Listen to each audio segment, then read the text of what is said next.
닫힌 수조의 뚜껑이 열리던 그날, 도시는 숨을 멈췄습니다. 1년 전 사라진 여인의 흔적이 물속에서 떠올랐고 그 안엔 인간의 잔혹함이 고여 있었죠.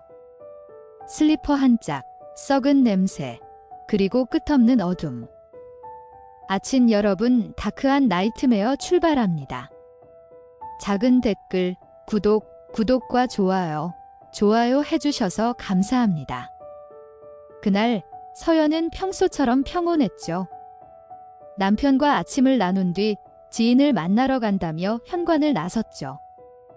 부평의 바람은 여느 날보다 차가웠지만 그녀는 오래전부터 잡혀있던 약속을 취소하지 않았어요. 가족에게 금방 다녀올게요 라 남기고 문을 닫는 순간 그 평범한 하루가 끝없는 다크로 이어질 줄 아무도 몰랐겠죠. 아침 여러분, 다크한 나이트메어 출발합니다. 작은 댓글, 구독과 좋아요 해주셔서 감사합니다. 그날 서연은 평소처럼 평온했죠. 남편과 아침을 나눈 뒤 지인을 만나러 간다며 현관을 나섰죠. 부평의 바람은 여느 날보다 차가웠지만 그녀는 오래전부터 잡혀있던 약속을 취소하지 않았어요. 가족에게 금방 다녀올게요 라 남기고 문을 닫는 순간 그 평범한 하루가 끝없는 다크로 이어질 줄 아무도 몰랐겠죠. 아침 여러분, 다크한 나이트메어 출발합니다. 작은 댓글, 구독과 좋아요 해주셔서 감사합니다. 그날 서연은 평소처럼 평온했죠. 남편과 아침을 나눈 뒤 지인을 만나러 간다며 현관을 나섰죠. 부평의 바람은 여느 날보다 차가웠지만 그녀는 오래전부터 잡혀있던 약속을 취소하지 않았어요. 가족에게 금방 다녀올게요 라 남기고 문을 닫는 순간 그 평범한 하루가 끝없는 다크로 이어질 줄 아무도 몰랐겠죠. 아침 여러분, 다크한 나이트메어 출발합니다. 작은 댓글, 구독과 좋아요 해주셔서 감사합니다. 그날 서연은 평소처럼 평온했죠. 남편과 아침을 나눈 뒤 지인을 만나러 간다며 현관을 나섰죠. 부평의 바람은 여느 날보다 차가웠지만 그녀는 오래전부터 잡혀있던 약속을 취소하지 않았어요. 가족에게 금방 다녀올게요 라 남기고 문을 닫는 순간 그 평범한 하루가 끝없는 다크로 이어질 줄 아무도 몰랐겠죠. 사건은 구리경찰서로 이관됐어요. 수사는 처음부터 다시 시작됐죠. 박 형사는 현장을 다시 찾으며 천천히 발걸음을 옮겼어요. 계단 아래의 습기, 콘크리트 틈의 물자국, 작은 틈 하나까지도 놓치지 않았죠. 그는 냄새로, 빛으로, 공기의 흐름으로 시간을 되짚었어요. 누군가 이곳을 드나들었다면 반드시 그 흔적이 남아있을 거라 믿었죠. 슬리퍼는 낡았지만 사이즈가 명확했죠. 발자국 하나 없이 수조 안에서 혼자 떠 있었어요. DNA도 혈흔도 남지 않았죠. 물이 모든 걸 삼켜버린 탓이었어요.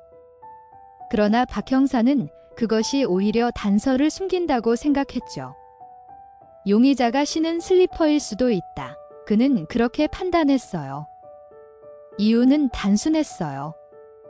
시신 옆에 그것만 있었고 피해자 것은 아니었죠.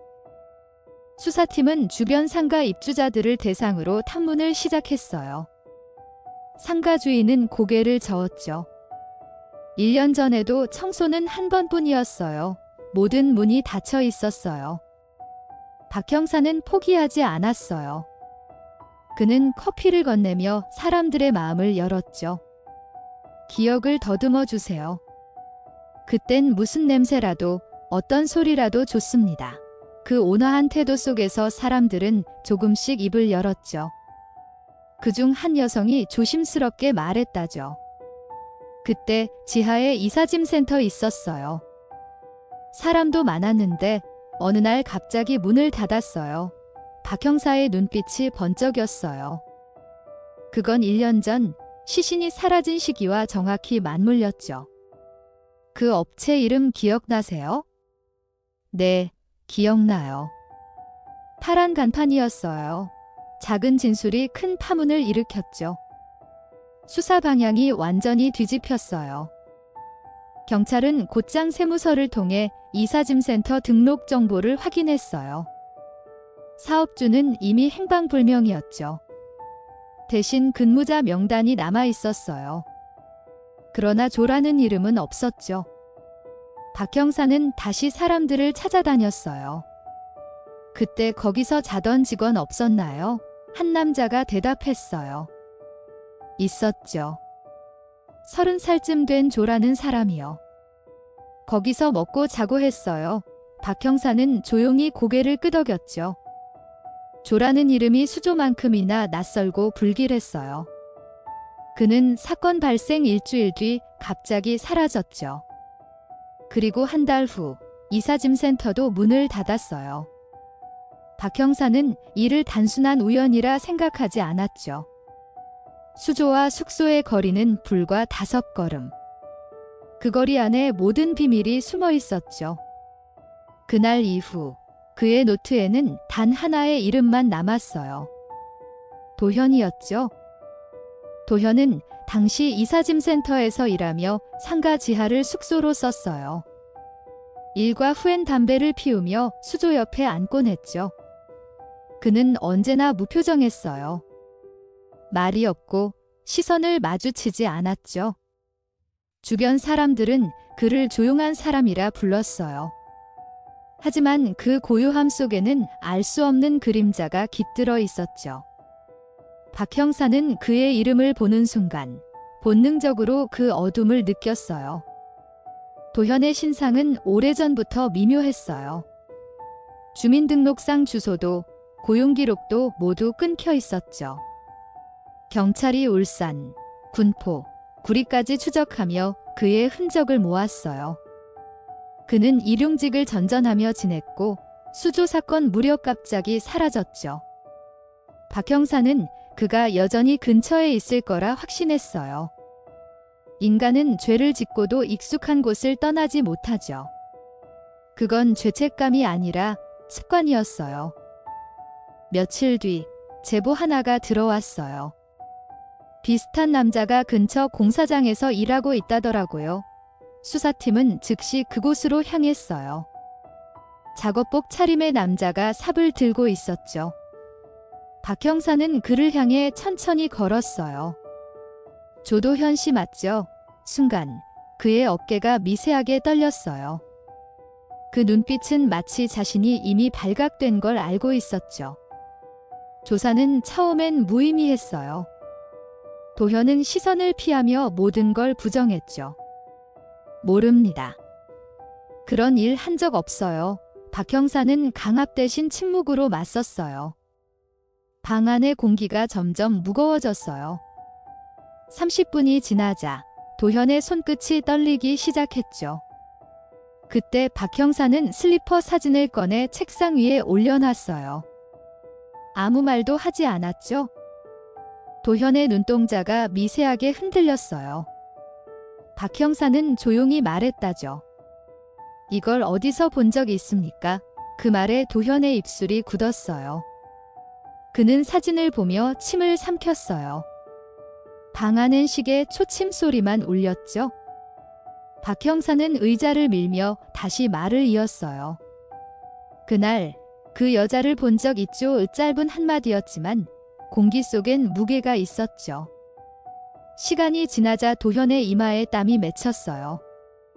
담배 피우러 나갔을 뿐이에요. 그렇게 말하곤 고개를 숙였죠. 박 형사는 고개를 끄덕이며 부드럽게 말했다죠. 괜찮습니다. 그날 있었던 일 천천히 말해봅시다. 그 따뜻한 말투가 그의 심장을 흔들었어요. 그리고 마침내 그의 입에서 첫 문장이 흘러나왔죠. 그날 새벽 담배 피우러 나갔어요. 그런데 여자가 있었어요. 도현의 목소리는 떨렸어요. 술 냄새가 났고 비틀거리며 계단에 앉아 있었어요. 그냥 가려 했는데 이상하게 손이 갔어요.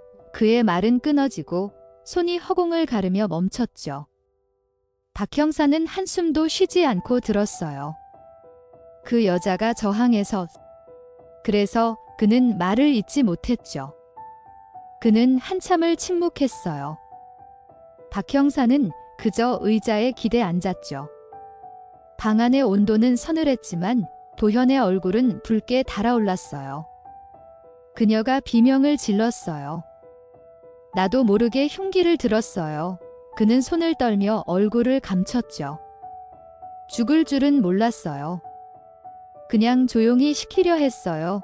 그의 말은 공기 속으로 흩어졌죠. 박 형사는 끝까지 단 한마디의 비난도 하지 않았어요.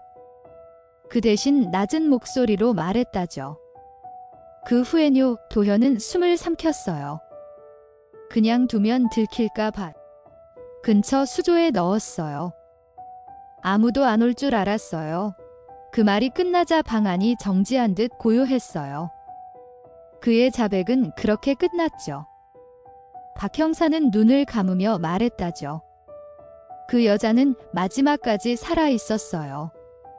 그 말에 도현의 얼굴이 하얗게 질렸어요. 손끝이 떨리고 눈물이 흘렀어요. 살아 있었다고요. 그의 목소리가 갈라졌죠. 박 형사는 그제야 고개를 들었어요.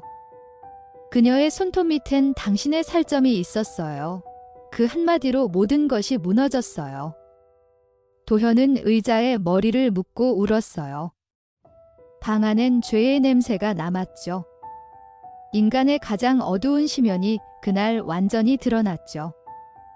자백 후 도현은 차가운 의자에 앉아 있었어요. 손목의 수갑이 살갗을 파고들며 쇠소리를 냈죠. 그는 눈을 감고 계속 중얼거렸어요. 죽을 줄은 몰랐어요. 그냥 잠깐이었어요. 그 말은 스스로를 위로하려는 주문처럼 들렸어요.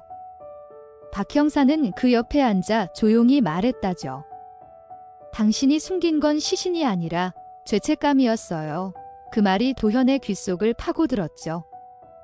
수사팀은 그의 숙소를 다시 수색했어요. 낡은 매트리스 아래선 녹슨 흉기와 혈흔이 묻은 천 조각이 나왔어요. 그 냄새는 세월이 지나도 숨길 수 없었죠. 박 형사는 손전등을 비추며 말했다죠. 모든 건 여기에 있었어요.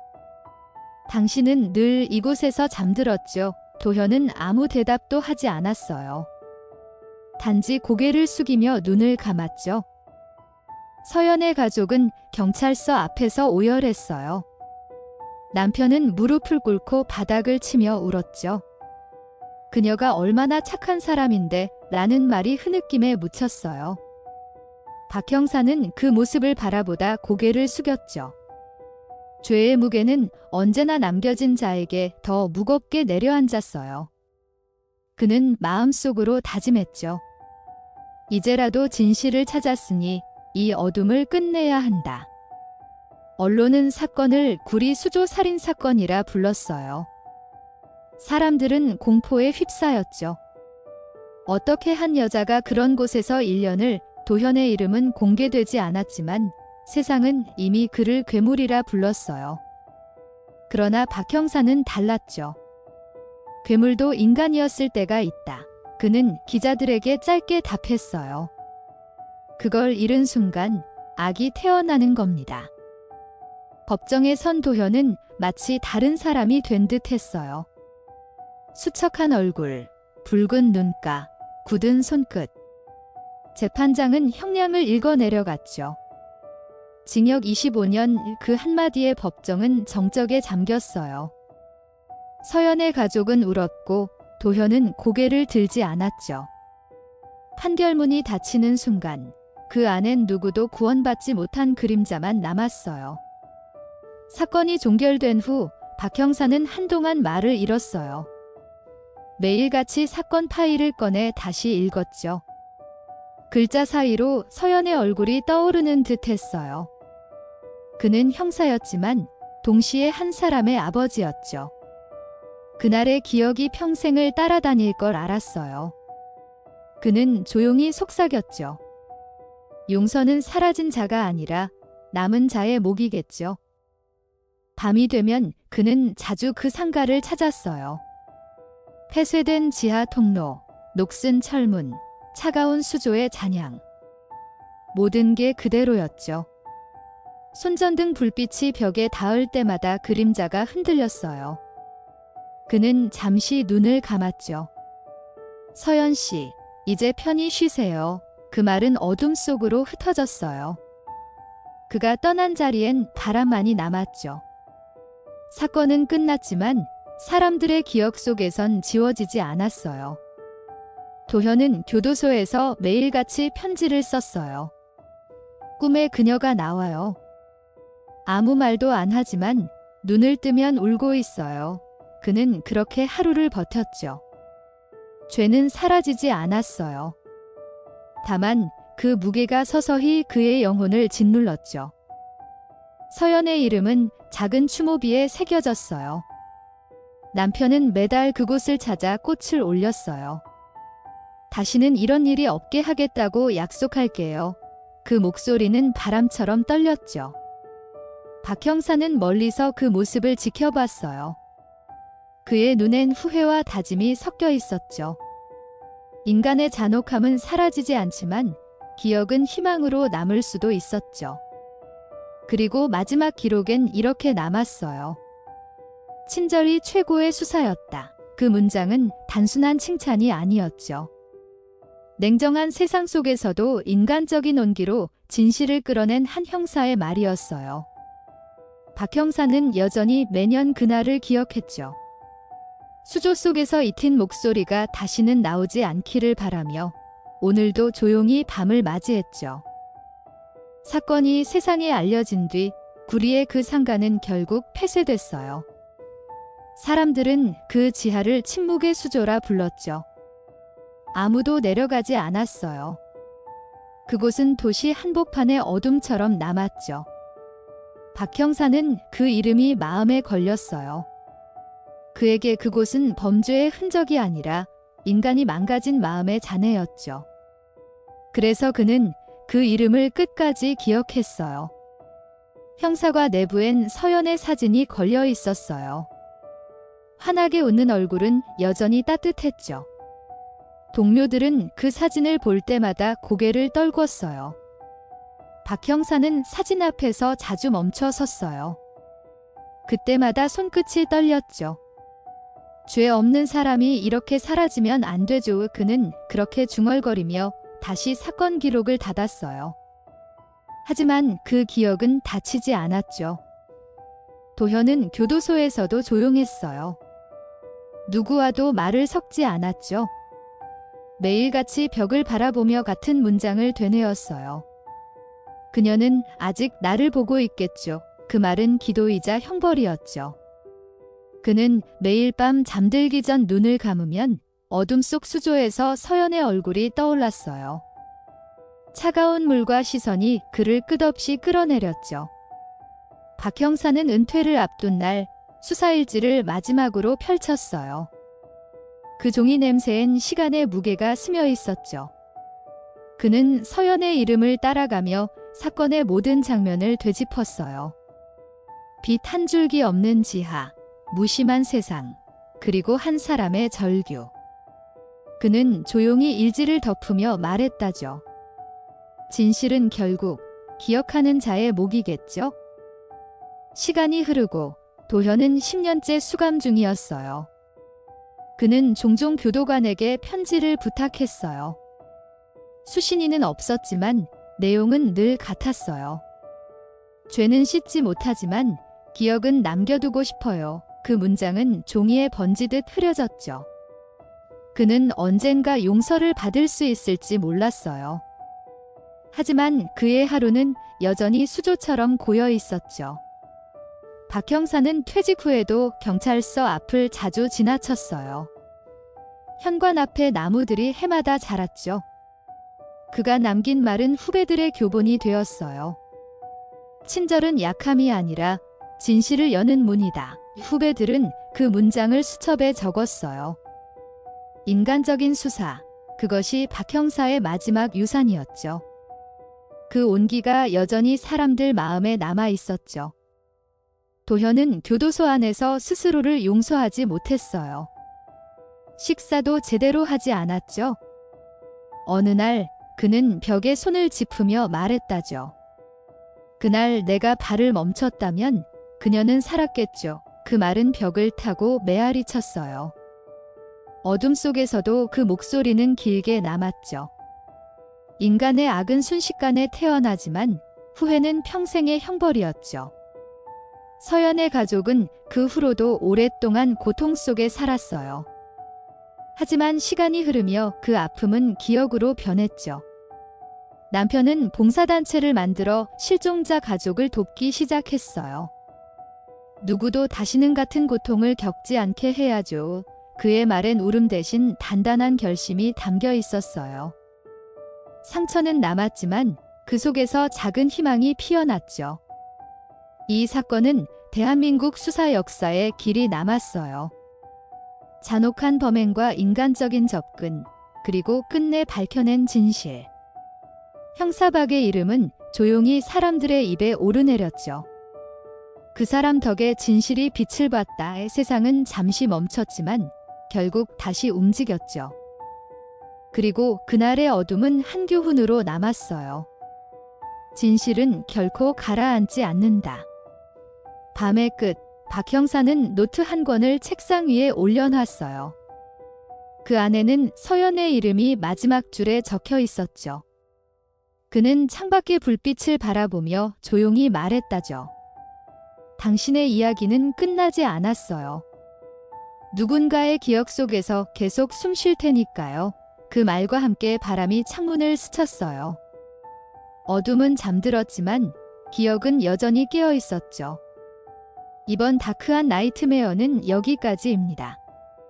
끝까지 청취해 주셔서 감사합니다. 작은 댓글, 구독과 좋아요로 힘을 보태주시면 큰 응원이 될 거예요.